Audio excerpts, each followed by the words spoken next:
오늘 하나님 말씀 보겠습니다. 열왕기상 21장 1절에서 16절까지 말씀입니다. 열왕기상 21장 1절에서 16절까지 말씀입니다.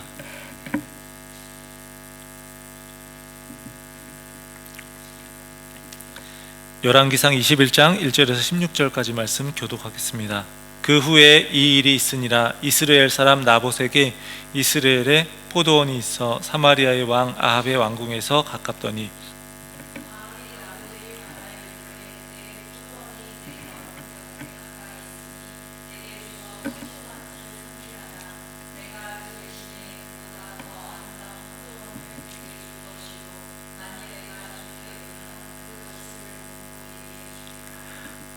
나봇이 아합에게 말하되 내 조상의 유산을 왕에게 주기를 여호와께서 금하실지로다 하니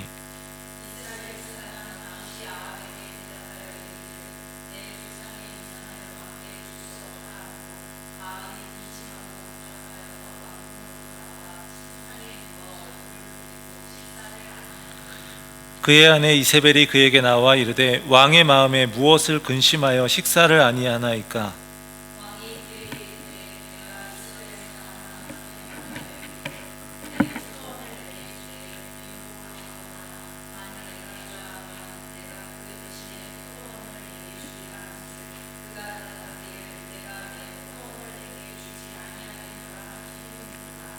그의 아내 이세벨이 그에게 이르되 왕이 지금 이스라엘 나라를 다스리시나이까. 일어나 식사를 하시고 마음을 즐겁게 하소서.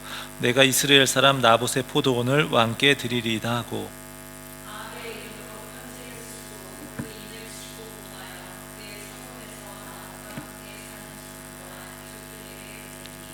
그 편지 사연에 이르기를 금식을 선포하고 나봇을 백성 가운데 높이 앉힌 후에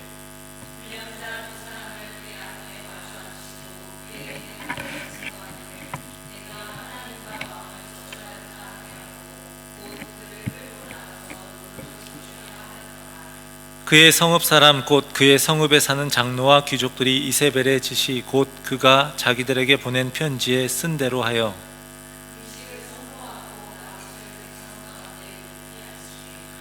때에 불량자 두 사람이 들어와 그의 앞에 앉고 백성 앞에서 나봇에게 대하여 증언을 하여 이르기를 나봇이 하나님과 왕을 저주하였다 하며 무리가 그를 성읍 밖으로 끌고 나가서 돌로 쳐 죽이고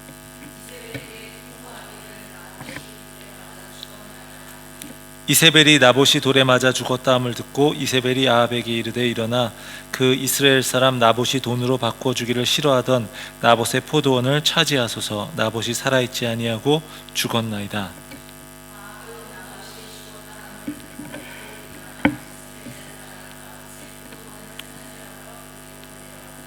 아멘. 수예배 오신 우리 사랑하는 성도님들에게 하나님께서 은혜 주시기 원합니다. 여러 가지 좀 사정으로 인해서 우리 많이들 못 오셨습니다. 이제 한국에 가신 분들도 계시고 또 시드니에 가신 분도 계시고 여러 가지 상황들로 못 오셔서 많이 좀 비어 있기도 하고 우리 찬양팀도 이렇게 급하게 또 제가 하기도 하고 했는데 좀 요즘 12월 1월이 굉장히 그런 시기라고 합니다. 저희는 또 처음 이제 12월 1월을 여기서 처음 겪으면서 또 이렇구나 얘기만 듣던 모습이 이런 거였구나라는 걸 좀 알게 되는 것 같습니다.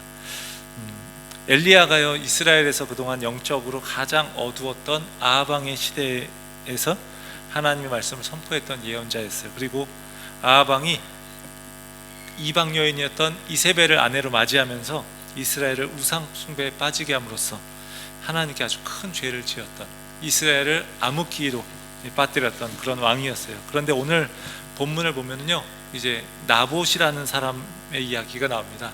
이 아합과 나봇의 이야기가 나오는데 먼저 그 앞장에서 20장을 보면은 이스라엘이 이제 아람 왕 베나닷과 이게 전쟁을 하게 되는데 아합이 전쟁에서 승리를 거둬요. 이게 아합의 악한 삶을 볼 때 하나님이 개입하셔서 은혜를 베푸셨기 때문에 이건 승리를 거둘 수 있는 거였어요. 이해할 수 없게도 하나님이 아합에게 큰 은혜를 베푸셨기 때문에 앞에서 이제 전쟁에서 승리했습니다. 근데 문제는 우리가 은혜를 경험하기도 하지만 은혜를 경험한 이후의 삶의 모습이에요. 아합 왕은요 자신의 마음대로 아람 왕 베나닷을 살려줘요. 그리고 이 전쟁에서 아합 자신의 승리가 아니라 하나님의 은혜로 인한 승리였기 때문에 하나님의 명령을 따라야 했는데 그가 자기 마음대로 이제 그런 일들을 벌이고 있는 거죠. 예전에 마치 사울이 아각을 살려주었던 것처럼 이게 함부로 하나님의 뜻에 어긋나게 그 적을 살려주는 모습을 보여주고 있어요. 아합은 왜 그랬을까? 죽이는 것보다 아마 살리는 게 자신에게 이득이었다고 여겼기 때문입니다. 인간적인 계산을 한 거죠. 서로 긴장의 관계를 만드는 것보다 서로 함께 살려주면서 서로 조약을 맺으면 경제적으로도 이득이 될 것이다, 아마 이렇게 여겼을 겁니다.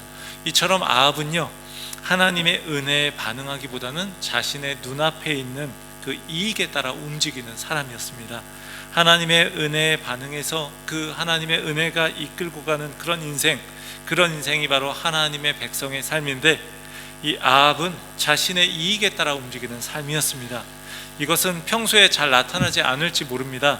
하지만 인생의 여러 가지 사건들을 통해서 그 모습이 드러나게 되는 거예요. 우리 인생의 동력은 무엇인가요?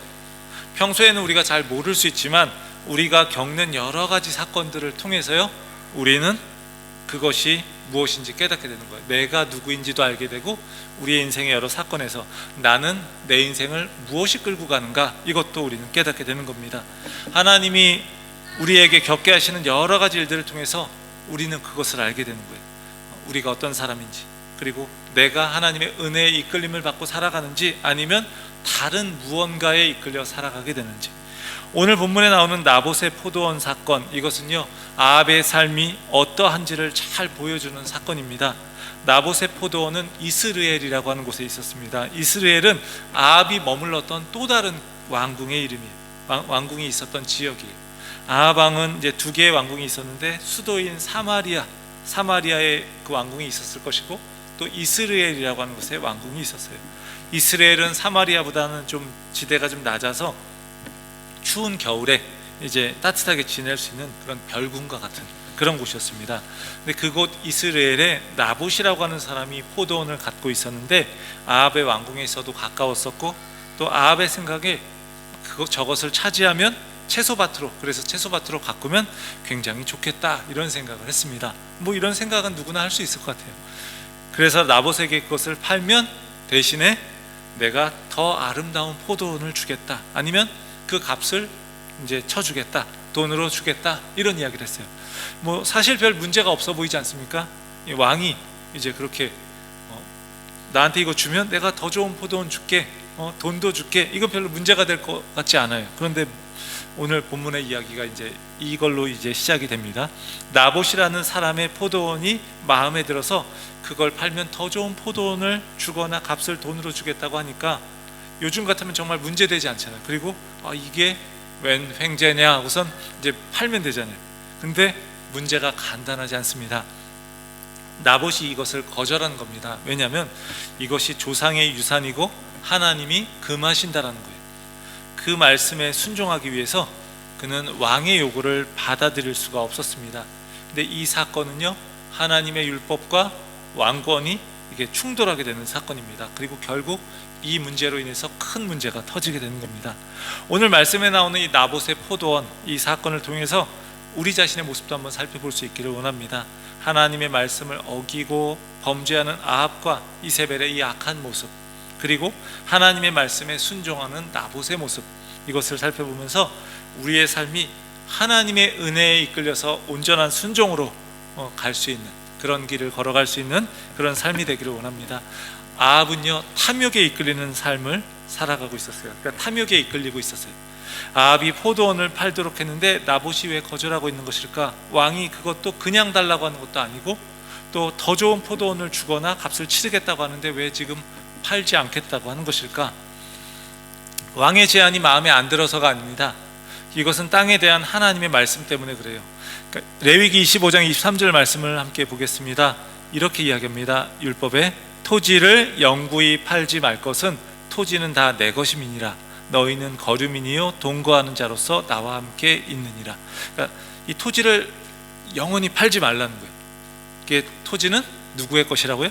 그 주인 것이 아니라 하나님의 것이라는 거예요. 이제 이게 수련회에서 룻기 말씀을 볼 때도 이 부분이 나올 거예요. 그래서 이제 토지를 팔 수 없고 가나안에서 팔았어도 그 기업을 무르는 이야기가 이제 룻기에도 나오는데, 토지를 영구히 팔지 말라, 영구적으로 팔지 말라. 하나님의 것이기 때문에 하나님은요 당신의 땅을 임의로 팔지 못하게 하셨고, 그것이 이제 뭐 땅을 잃어버린 사람들도 나중에 희년이 되면 50년째가 되면 다시 그 자기 땅을 회복하게 하셨어요. 그러니까 나봇이 반복해서 말하는 것이 바로 이 땅이 내 조상의 유산입니다 라고 말하고 있어요. 조상으로부터 물려받은 땅은요 매매가 불가능한 겁니다. 후손에게 물려줄 토지이기도 해요. 이게 자기가 받아서 이 땅을 내 마음대로 처분한 게 아니라 이것을 후손에게 물려줘야 하는 거예요. 하나님이 이스라엘 백성들이 이제 지파를 나눠서 가나안 땅을 차지하는데 그 땅을 주신 거예요. 그 하나님이 기업으로 주신 겁니다. 그러면서 기업으로 주시면서 이 땅은 너희들의 것, 하나님의 유업이라는 거예요. 그러니까 마음대로 자기가 팔아서 넘길 수가 없는 거예요. 이것은요 이스라엘 사람이라면 누구나 알 수 있는, 그런 알고 있는 이야기입니다. 그러니까 이것은 조상의 유산입니다 라고 하면요 이 아합도 이스라엘 백성이기 때문에 알아들었을 겁니다. 아합 역시 이스라엘 사람으로서 하나님이 땅을 팔지 못하게 하신 이 율법의 명령이 얼마나 준엄한 것인지 그는 알고 있었어요. 그래서 아합은 나봇의 말을 듣고 더 이상 그 포도원을 달라고 하지 못합니다. 거기서 끝났으면 뭐 아무 문제가 없었을 겁니다. 그렇죠? 이 포도원 나 줄래? 내가 더 좋은 거 줄게. 아니면 내가 값을 쳐줄게. 근데 이거 조상의 유산입니다. 그래서 하나님 명령이기 때문에 안 됩니다. 아 그랬구나. 알겠어. 이랬으면 그냥 그걸로 끝나는 거예요. 그냥 아무런 문제가 없는 거예요. 근데 문제는 그 다음입니다. 아합이요 욕심을 버리지 못하고 있는 거예요. 하나님 명령이라고 해서 무서워서 그냥 일단은 포기했는데, 겉으로는 포기했는데 아합이 마음으로는 포기를 하지 못한 거예요. 근심하고 답답한 마음에 왕궁에 돌아와서 침상에 누워서 얼굴을 돌리고 밥도 먹지 않습니다. 우리 이 장면 잘 생각해 보면 어디서 많이 좀 이렇게 익숙하게 좀 낯익게 좀 느껴지는 부분 아닌가요? 마음이 기분이 안 좋아서 침대에 누워서 얼굴을 돌리고 밥도 먹지 않는, 보통 누가 그렇게 많이 하죠? 우리 자녀들이 많이 하지 않나요 혹시? 그러니까 어린아이가 좀 삐져서 나 밥 안 먹어 하는 것처럼 이렇게 떼쓰는 것 같이 이렇게 하고 있는 모습이에요. 아합왕이요 굉장히 철이 없어 보이는 모습입니다. 그가 화병이 난 거예요. 아합왕이 화병이 나서 이제 몸살을 하면서 누워 있습니다. 이것을 지켜본 이세벨이 그 이유를 물어보는 거죠. 왜 이러십니까? 라고 하니까 이제 막 자초지종을 설명하는 거예요. 그랬더니 기가 막히다는 반응을 보이는 거죠. 7절에서 이렇게 이야기해요. 왕이 지금 이스라엘 나라를 다스리시나이까? 한마디로 하면 이런 거예요. 당신 지금 이스라엘 왕 맞아요? 이렇게 뭐 그런 걸 가지고 고민하나요? 왕이니까 빼앗아 버리면 그만 아닌가요? 이렇게 말하고 있는 거예요. 땅을 팔지 못한다라고 하는 하나님의 명령에 아합조차도 겁을 내고 있었지만 이세벨에게는 그게 전혀 중요한 문제가 아닌 거예요. 이방 여인의 눈으로 볼 때 그것은 말도 안 되는 일이에요. 페니키아 출신의 이방 나라에서 온 이 왕비 이세벨은요 토지에 대한 이해 자체가 이스라엘과 다른 거예요. 모든 땅은 왕의 땅이고 왕이 달라고 하면 무조건 주는 거지 무슨 말이 많냐 이런 거죠. 이게 바로 자기 나라의 모습이었어요. 이세벨의 나라의 모습이었어요. 그런데 자기 남편인 왕 아합이 일개 한 백성이 갖고 있는 땅을 달라고 했다가 거절당하고, 그래서 그것으로 인해서 끙끙 앓고 있는 것을 보니까 이세벨은 아마 굉장히 한심해 보였던 것 같아요. 그래서 왕을 달래면서 자기가 나봇의 포도원을 빼앗아 주겠다 이렇게 이야기합니다. 아합 왕이 어떻게 하고 있습니까? 자기는 그렇게 할 수 없으니까 슬쩍 이세벨에게 결정권을 이렇게 미루고 있는 거예요. 자신의 손으로 이제 나봇의 땅을 빼앗거나 그를 죽일 수가 없으니까 그 아내에게 넘기고 있는 거예요. 그 아내 이세벨이 어떻게 하고 있을까요? 당시의 권력층이었던 장로와 귀족들에게 편지를 보냅니다.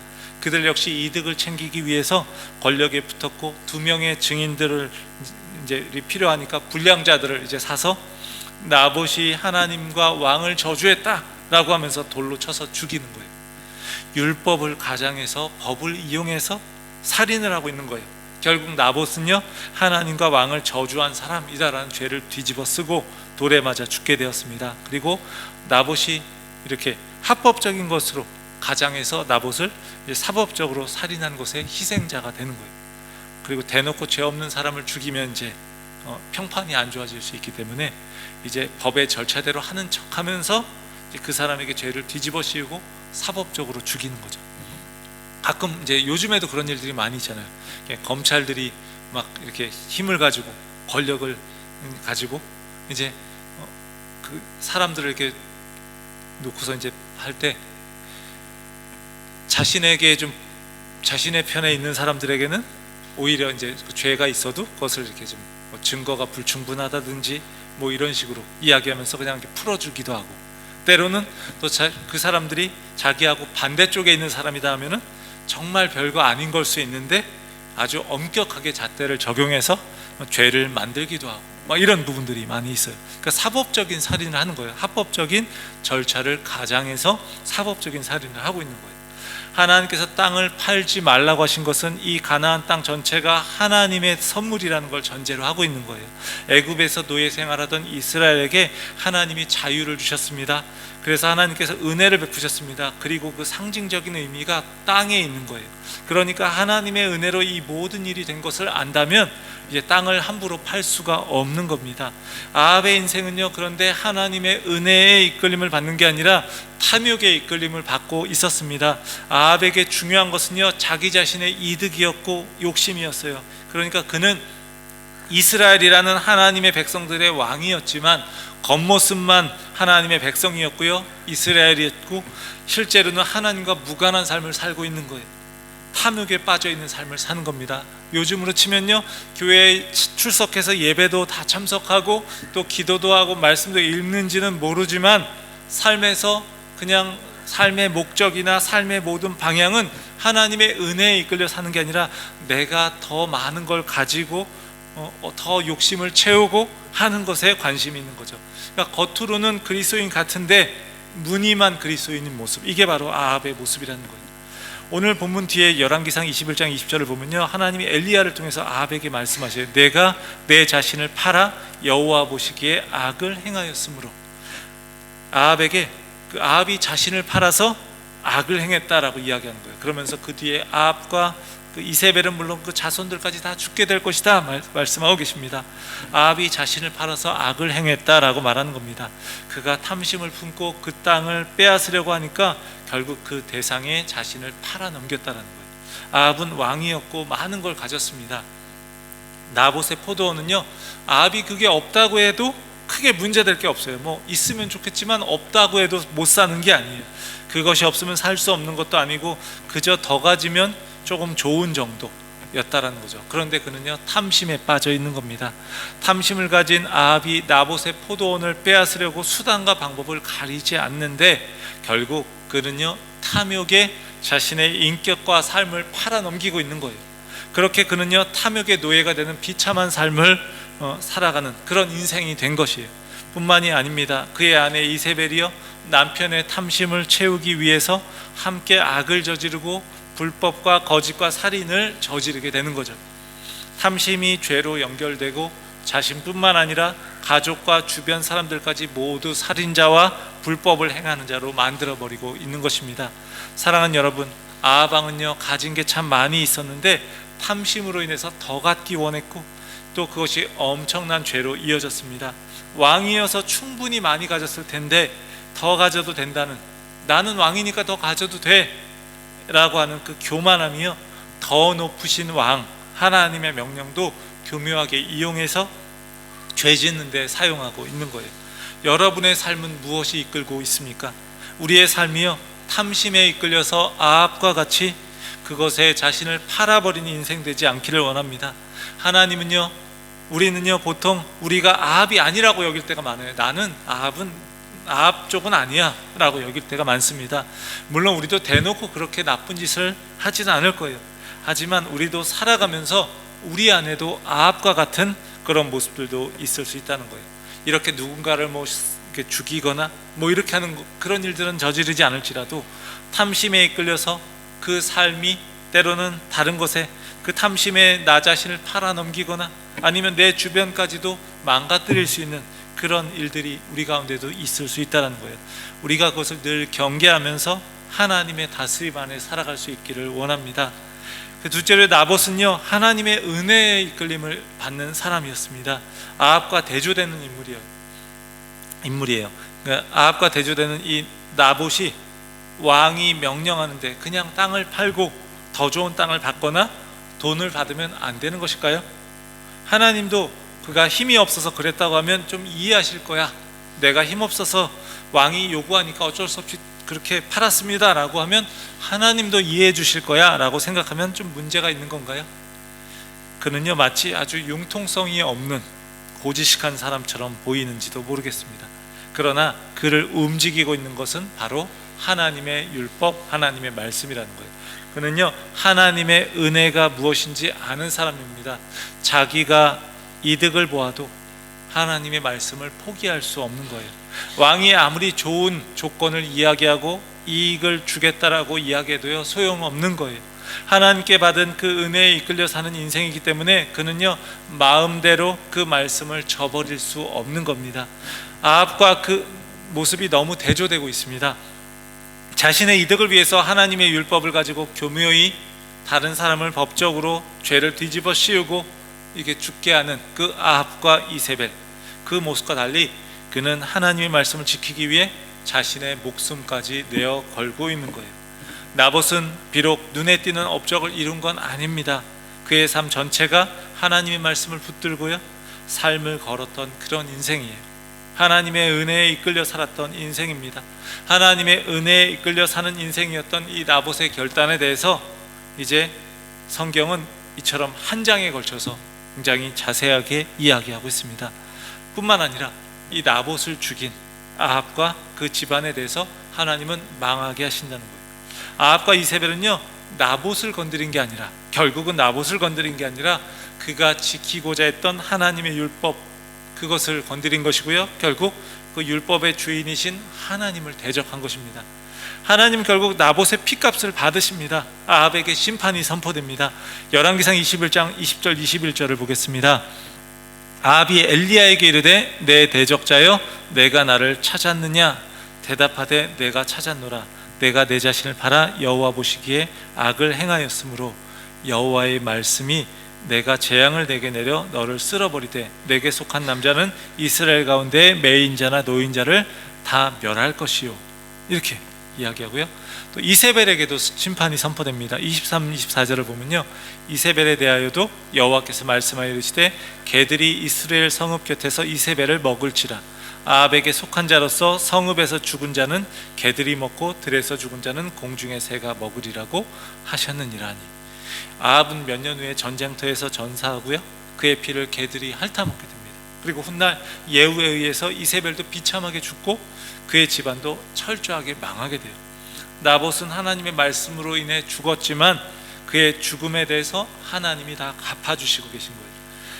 나봇의 가치관은요, 아합과 달랐습니다. 얼마나 많이 갖는가가 중요하지 않았습니다. 토지는 하나님이 주신 것이기 때문에 하나님의 말씀대로 순종하면서 그분과 관계를 맺기 위해 그것을 가꾸는 거예요. 그러니까 나봇이 포도원을 잘 가꾸는 건 더 많이 수확해서 더 많이 누리고 잘 먹고 잘 살기 위해서 그 포도원을 가꾸는 게 아니라 이게 하나님이 주신 땅이기 때문에 하나님과의 관계 속에서 하나님과 더 관계 맺기 위해서, 깊이 관계 맺기 위해 이 땅을 내가 잘 가꿔야 하는 거야 라고 그는 가꾸고 있는 거예요. 우리가 직장을 다니면서 우리 직장에서 열심히 일하는 게 무엇입니까? 물론 우리가 월급을 받는 것도 이유가 됩니다. 생계를 유지하는 것도 우리에겐 이유가 됩니다. 그런데요, 그리스도인들은 조금 더 한 차원 다른 것이 있어야 합니다.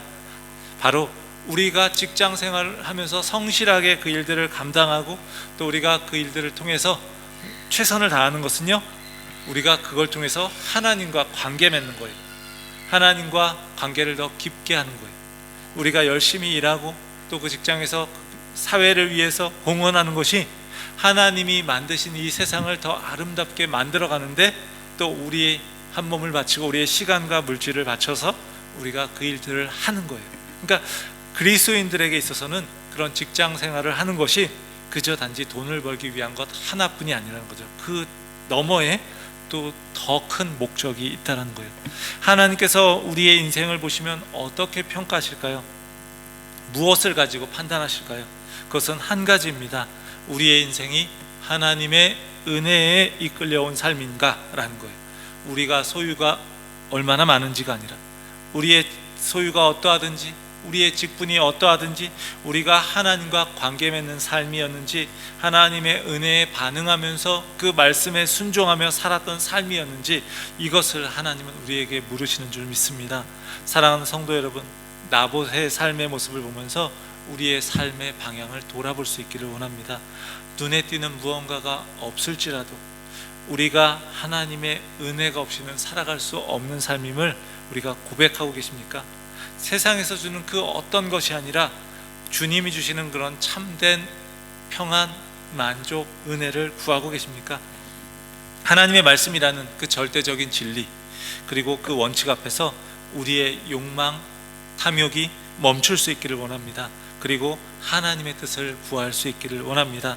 하나님의 말씀 앞에서 순종할 때 우리는요, 우리의 욕망이 아닌 하나님의 손길 아래 다스림을 받게 되기를 원합니다.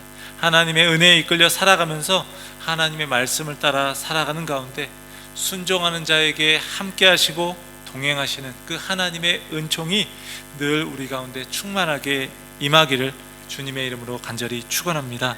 우리 함께 이 시간 찬양하겠습니다. 우리 은혜 아니면 살아갈 수 없다라고 우리 고백하면서요, 오직 예수뿐이네. 우리 찬양 함께 우리가 찬양하겠습니다. 우리 나봇의 모습을 통해서 하나님의 은혜가 이끄는 삶의 모습을 우리가 결단하고 고백하면서 이 시간 찬양하고 함께 기도하겠습니다.